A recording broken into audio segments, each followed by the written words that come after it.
So, memang tahu benda ni dah terlambat sebab benda ni release masa tahun 2000 apa?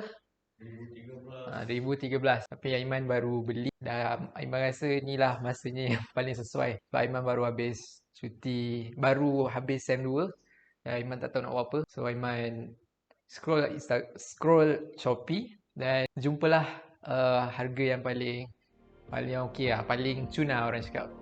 So without further ado, let's unboxing. In this video, Aiman akan membuat unboxing dan sedikit sebanyak review about PlayStation 4.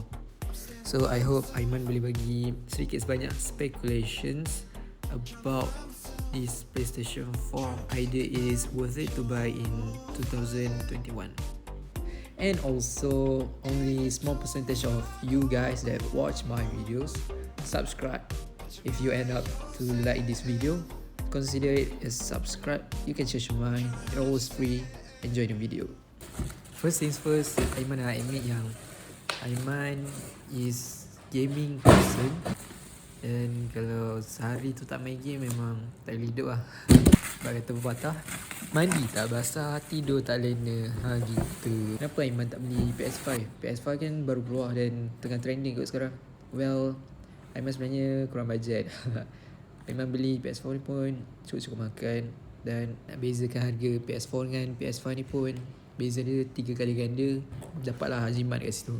So options that are listed in Shopee and maybe also in other platform is PS4 Slim 1TB, PS4 Pro 1TB, PS4 Slim 500GB, PS4 Pro 1 controller bundle.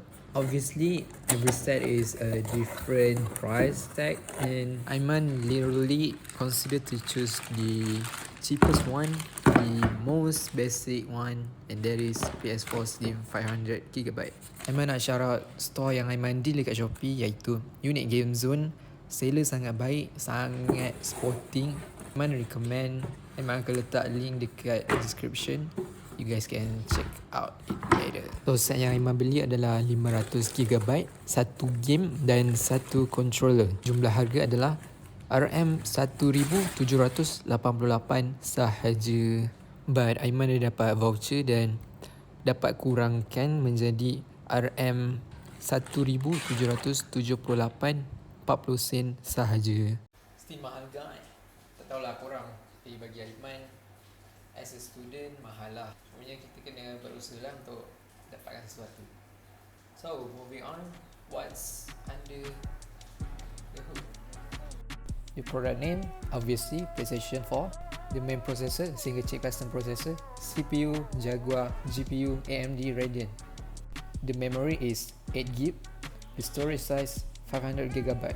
The external dimensions, approximate 265 x 39 x 288mm. The power is AC 100 to 240 volt. Power consumption maximum 165 volt. Operating temperature 5 degrees Celsius until 35 degrees Celsius. The AV output uses the HDMI port. So the last question, adakah ia berbaloi? Bagi Aiman, yes, it is worth it. Bagi orang macam Aiman rasa berbaloi sebab ianya murah. Sistemnya lebih kurang macam PS5 and it is suitable for every game. So kalau nak compare PS5, PS4, kalau untuk experience bezalah. Cumanya kalau macam Aiman ni just ala kadar boleh main, then is worth it. So Aiman harap perkongsian Aiman ni dapat bagi manfaat so that orang boleh choose either it is worth it to buy PS4 in 2021 or kalau korang lagi mampu, better PS5 sebab experience dia lagi another level lah. So that's all, we see in the next video. Peace.